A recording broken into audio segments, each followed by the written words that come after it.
Hello and welcome दोस्तों, स्वागत है आपका फ्री लो एकेडमी में। मैं हूं आपका मित्र ईश्वर प्रजापति और लेकर आया हूं सीआरपीसी की सीरीज, कंप्लीट सीरीज, जिसमें सीआरपीसी का समग्र अध्ययन करेंगे और बहुत ही सरल तरीके से सीआरपीसी के हैंड नोट्स के माध्यम से अपन सीपीसी का अध्ययन कर रहे हैं। सीपीसी के इस हैंड नोट सीरीज में 3 वीडियो ऑलरेडी कवर कर चुके हैं। ये भाग 4 नहीं, ये वीडियो सीरीज का पार्ट 4 है और ये सीपीसी के जो 11 भाग है सीपीसी में, उनमें से दूसरे भाग की एक वीडियो धारा 36 से लगाकर 50 तक अपन पिछली वीडियो में देख चुके हैं। इस वीडियो में धारा 51 से लगाकर 59 तक का अध्ययन इसमें करेंगे। चूँकि भाग 2 बहुत बड़ा है, इसलिए इसका 3 पार्ट में अपन अध्ययन करेंगे। और इस भाग में अपन डिक्रियों के निष्पादन के लिए न्यायालय की क्या क्या शक्तियां हैं, ठीक है, डिक्री निष्पादन में न्यायालय की क्या क्या शक्तियां हैं, उसके बारे में अध्ययन करेंगे। तो विलंब न करते हुए स्टार्ट करते हैं। हाँ तो दोस्तों, 51 धारा 51 बात करती है निष्पादन कराने की न्यायालय की शक्तियाँ। डिक्रियों को निष्पादन कराने में न्यायालय क्या क्या शक्तियाँ प्राप्त है, उसे इसका वर्णन धारा 51 में किया गया है। तो ऐसी शर्तों और परिसीमाओं के अधीन रहते हुए जो विहित की जाए न्यायालय डिक्री दार के आवेदन पर, जिसके पक्ष में डिक्री पारित की गई है या कोई निष्पादन योग्य आदेश पारित किया गया है, धारा 2 के 10 में इसकी परिभाषा की गई है डिक्रीदार की। तो जो विहित की जाए न्यायालय डिक्रीदार के आवेदन पर आदेश दे सकेगा कि डिक्री का निष्पादन ए बात कर रहा है विनिर्दिष्ट रूप से डिक्रीत किसी संपत्ति के परिधान द्वारा किया जाए। जिस संपत्ति को डिक्रीत किया गया है उसे डिक्रीदार को परिधान द्वारा किया जाए, या बी बात कर रहा है किसी संपत्ति की कुर्की और विक्रय द्वारा या उसकी कुर्की के बिना विक्रय द्वारा किया जाए। तो ए हो गया विनिर्दिष्ट रूप से डिक्रीत किसी संपत्ति के परिधान द्वारा। बी बात कर रहा है किसी संपत्ति की कुर्की और विक्रय द्वारा या उसकी कुर्की के बिना विक्रय द्वारा किया जाए। सी बात करता है जहां धारा 58 के अधीन किसी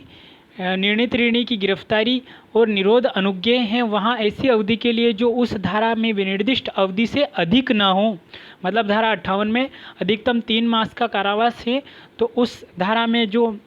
उस धारा के नियमों के अधीन रहते हुए जो गिरफ्तारी और निरोध अनुज्ञेय है, उस गिरफ्तारी और निरोध द्वारा डिक्री का निष्पादन कराया जा सकता है। डी बात करता है रिसीवर की नियुक्ति द्वारा किया जा सकता है। रिसीवर की नियुक्ति के बारे में आदेश 41 में नहीं, 41 अपील है, सॉरी, आदेश 40 में रिसीवर की नियुक्ति के बारे में प्रावधान किया गया है और इसी के साथ धारा 94 और 95 में भी इसके बारे में प्रावधान किया गया है रिसीवर की नियुक्ति के बारे में। और ई बात करता है ऐसी अन्य रीति से किया जाएगा जिसका अनुतोष दिए गए अनुतोष की प्रकृति से न्यायालय अपेक्षा करें। इस प्रकार से डिक्री का निष्पादन कराया जा सकता है। परंतु यदि जहां किसी धन के संदाय के लिए डिक्री किसी धन के संदाय के लिए है और वहां कारागार में निरोध द्वारा निष्पादन के लिए आदेश तब तक नहीं दिया जाएगा जब तक कि निर्णीत ऋणी को इसमें इसके हेतुक दर्शित करने का अवसर देने के पश्चात कि उसे कारागार में क्यों न सुपुर्द किया जाए, न्यायालय का अभिलिखित कारणों से यह समाधान नहीं हो जाता है। दोस्तों, यहाँ बात की गई है कि यदि डिक्री जो पारित की गई वो धन के संदाय के लिए है, तो उसे उस धन के संदाय की डिक्री के निष्पादन के लिए निर्णीत ऋणी को तब तक कारागार में सुपुर्द नहीं किया जाएगा जब तक कि निर्णीत ऋणी, ये बात करता है निर्णीत ऋणी इस उद्देश्य से या यह परिणाम पैदा करने के लिए डिक्री के निष्पादन में विलंब या बाधा हो, क्या कर रहा है वो न्यायालय की स्थानीय अधिकारिता से फरार होने वाला है या उसे छोड़ने वाला है,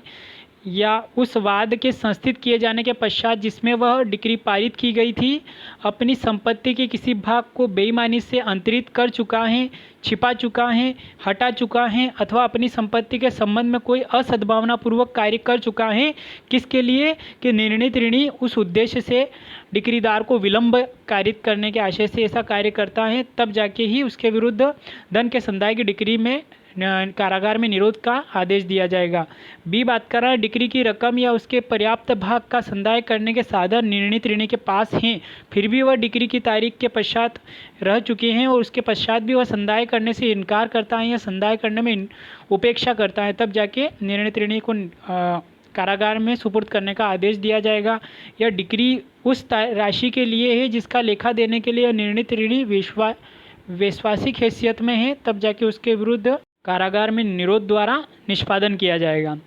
आगे बात करती हैं धारा 52 विधिक प्रतिनिधि के विरुद्ध डिक्री का निष्पादन। किसी व्यक्ति के विधिक प्रतिनिधि के विरुद्ध डिक्री का निष्पादन कब किया जाएगा? तो एक बात करता है जहां किसी मृत व्यक्ति के विधिक प्रतिनिधि के रूप में किसी पक्षकार के विरुद्ध कोई डिक्री पारित की गई है और डिक्री मृतक की संपत्ति में से धन के संदाय किए जाने के लिए है, वहां ऐसी किसी भी संपत्ति को कुर्क और विक्रय द्वारा निष्पादित किया जा सकेगा। क्लोज 2 बात करता है जहां निर्णीत ऋणी के कब्जे में ऐसी कोई संपत्ति बाकी न बची हो और वह न्यायालय का समाधान करने में असफल रहता है कि उसने मृतक की संपत्ति का सम्यक रूप से उपयोजन कर दिया है जिसका उसके कब्जे में आना साबित कर दिया गया है, वहाँ डिक्री निर्णीत ऋणी के विरुद्ध उस संपत्ति के परिणाम तक जिसके संबंध में वह न्यायालय का समाधान करने में असफल रहा है उसी रीति से निष्पादित की जा सकेगी मानो वह डिक्री व्यक्तिक रूप से उसके विरुद्ध पारित की गई थी। इसी के साथ धारा 53 बात कर रही है पैतृक संपत्ति का दायित्व की। किसी व्यक्ति के पूर्वजों की संपत्ति किसी उत्तराधिकारियों को मिली है तो उसका दायित्व क्या होगा? 53 बात करती है पैतृक संपत्ति का दायित्व। पुत्र या अन्य वंशज के हाथ में की संपत्ति के बारे में जो मृत पूर्वज के ऐसे ऋणों के चुकाने के लिए हिंदू विधि के अधीन दायी हैं, जिसके लिए डिक्री पारित की जा चुकी है। धारा 50 में और 52 के प्रयोजन के लिए यह समझा जाएगा कि वह मृतक की ऐसी संपत्ति है जो उसके विधिक प्रतिनिधियों के रूप में पुत्र या अन्य वंशज के हाथ में आई हैं। अब जहाँ संपदा का विभाजन कराना है, अंश का पृथक्करण कराना है, उसके लिए धारा 54 में आवेदन किया जाएगा। इसको समझने की आवश्यकता ज़्यादा मैं नहीं समझता हूँ। और इसके बाद महत्वपूर्ण धारा है 55 गिरफ्तारी और निरोध के बारे में बात करती हैं कि कब किसी व्यक्ति को गिरफ्तार किया जाएगा और निरोध में रखा जाएगा और गिरफ्तारी की क्या प्रक्रिया होगी। तो धारा 55 गिरफ्तारी और निरोध उपधारा 1 बात करती है कि निर्णीत ऋणी को डिक्री के निष्पादन में किसी भी समय और किसी भी दिन गिरफ्तार किया जाएगा। डिक्री के निष्पादन में निर्णीत ऋणी को किसी भी समय और किसी भी दिन गिरफ्तार किया जा सकेगा और यथासाध्य शीघ्रता से न्यायालय के समक्ष लाया जाएगा और उस जिले में के सिविल कारागार में जिसमें निरोध का आदेश देने वाला न्यायालय स्थित है या जहां ऐसे कारागार में उपयुक्त वास सुविधा नहीं है, वहां ऐसे किसी अन्य स्थान में जिसे राज्य सरकार ने ऐसे व्यक्तियों के निरोध के लिए नियत किया हो जिनके निरुद्ध किए जाने का आदेश ऐसे जिले के न्यायालय द्वारा दिया जाए, निरुद्ध किया जा सकेगा। ठीक है। इसके बाद परंतु किसी भी व्यक्ति को गिरफ्तारी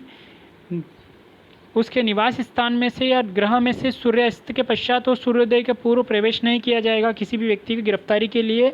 किसी भी गृह में सूर्यास्त के पश्चात और सूर्योदय के पूर्व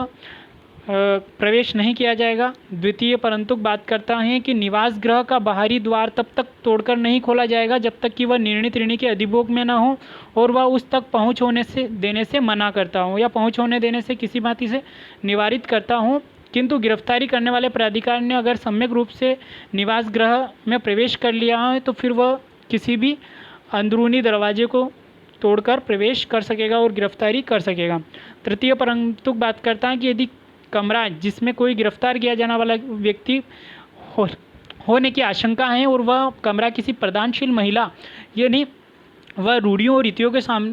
हिसाब से लोगों के सामने नहीं आती हैं, यानी प्रदानशील महिला के अधिभोग में है तो उसे वहां से हटने का युक्तियुक्त अवसर दिया जाएगा। चतुर्थ परंतु बात करता है कि यदि डिक्री धन के संदाय की है और निर्णीत ऋणी डिक्री की रकम और गिरफ्तारी का खर्चा उस अधिकारी को संदत्त कर देता है जो ऐसा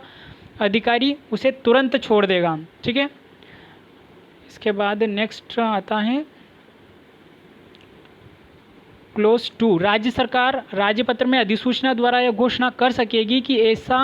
कोई भी व्यक्ति या व्यक्तियों का वर्ग जिसकी गिरफ्तारी से लोगों को खतरा या असुविधा पैदा हो सकती है, डिक्री के निष्पादन में ऐसी प्रक्रिया के भिन्न प्रक्रिया के अनुसार जो राज्य सरकार इस निमित्त विहित करे, गिरफ्तार किए जाने के दायित्व के अधीन नहीं होगा।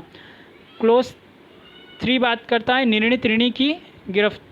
अगर निर्णीत ऋणी दिवालिया घोषित होने के लिए आवेदन करना चाहता है तो 1 माह की प्रतिभूति के लिए लेकर उसे दिवालिया घोषित कराने के लिए आवेदन करने के लिए समय दिया जाएगा। धारा 56 बात करती है धन की डिक्रियों के निष्पादन में स्त्रियों के गिरफ्तारी या निरोध का प्रतिषेध। जहां धन की डिक्री पारित किसी स्त्री के विरुद्ध की गई है तो उस स्त्री को गिरफ्तारी और निरोध से छूट प्राप्त की गई है, प्रदान की गई है धारा 56 के तहत। धारा 57 जीवन निर्वाह भत्ते के बारे में बात करती हैं कि जब किसी निर्णित ऋणी को डिक्री के निष्पादन में गिरफ्तार किया जाता है तब डिक्रीदार को निर्णित ऋणी के जीवन निर्वाह के लिए संदेह मासिक भत्तों को उसकी मापमान, उसकी पंक्ति और मूल वंश राष्ट्रीयता के अनुसार श्रेणीबद्ध करके नियत करेगा और वह न्यायालय में जमा किया जाएगा। राज्य सरकार द्वारा नियत उसकी श्रेणी, पंक्ति और मूल वंश राष्ट्रीयता के अनुसार उसका खर्चा नियत किया जाएगा और वह न्यायालय में जमा करेगा डिक्रीदार, तभी निर्णित ऋणी को गिरफ्तार किया जाएगा, अन्यथा नहीं किया जाएगा। 58 बात करता है गिरफ्तारी और छोड़ा जाना। तो डिक्री के निष्पादन में सिविल कारागार में निरुद्ध हर व्यक्ति जहां डिक्री 5,000 रुपये से अधिक धनराशि के संदाय के लिए है वहां 3 मास से अनधिक अवधि के लिए, जहां भी डिक्री 5,000 रुपये से अधिक की धनराशि के संदाय के लिए है वहां अधिकतम 3 माह का कारावास हो सकेगा, उससे अधिक किसी भी स्थिति में नहीं हो सकेगा धन के संदाय की डिक्री के लिए। और जहां डिक्री 2,000 रुपये से अधिक किंतु 5,000 रुपये से अनधिक के संदाय के लिए है वहां कारावास 6 सप्ताह से अनधिक अवधि के लिए निरुद्ध किया जा सकेगा। जहां डिक्री 2,000 रुपये से तो अधिक लेकिन 5,000 से कम के लिए पारित की गई हैं, कम की धनराशि के लिए, वहां अधिकतम कारावास की सज़ा 6 सप्ताह के सिविल कारागार में रखा जा सकेगा। लेकिन जहां 2,000 रुपये से कम की कोई डिक्री पारित की गई है तो उसमें किसी भी अवधि के लिए उसे सिविल कारागार में नहीं रखा जाएगा, परंतु वह ऐसे निरोध में से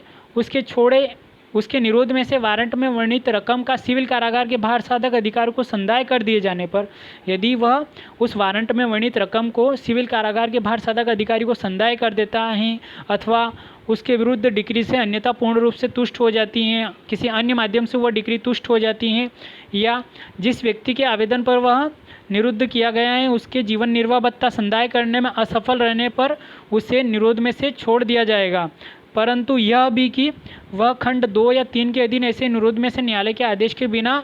छोड़ा जाएगा। 2,000 से कम के लिए कोई कारावास नहीं होगा। उपधारा 2 बात करती है इस धारा के अधीन निरोध में से छोड़ा गया निर्णित ऋणी अपने छोड़े जाने के कारण ही अपने ऋण से उन्मोचित नहीं हो जाएगा, किंतु वह जिस डिक्री के निष्पादन में सिविल कारागार में निरुद्ध किया गया था उसके निष्पादन में पुनः गिरफ्तार नहीं किया जाएगा। अब रुग्णता के आधार पर छोड़ा जाना, अभी कोरोना वायरस भी चल रहा है तो ये रुग्णता के माध्यम से छोड़े जाने का मेरे ख्याल से बहुत ही इंटरेस्टिंग, अभी प्रचलन के हिसाब से बहुत ही आधारभूत धारा है कि यदि जेल से कैदियों को छोड़ने की नौबत आती है तो वो किस आधार पर छोड़ सकते हैं। सिविल की बात हो रही है, सिविल जेल किसी व्यक्ति को हुई है और यदि वहाँ पर कोरोना वायरस या ऐसा कोई संक्रमण या बीमारी फैल गई है, वहाँ से किसी व्यक्ति को छोड़ना है, जेल से रिहा करना है, तो वह प्रावधान धारा 59 में किया गया है कि रुग्णता के आधार पर छोड़ा जाना। इसकी उपधारा 1 बात करती है कि न्यायालय निर्णित ऋणी की गिरफ्तारी के लिए वारंट निकाले जाने के पश्चात किसी भी समय उसको गंभीर रुग्णता के आधार पर उस वारंट को रद्द कर सकेगा। उपधारा 2 बात करती हैं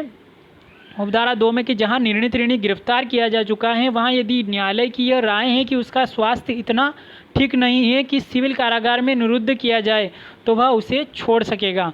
उपधारा 3 बात करती हैं कि यदि निर्णित ऋणी को सिविल कारागार में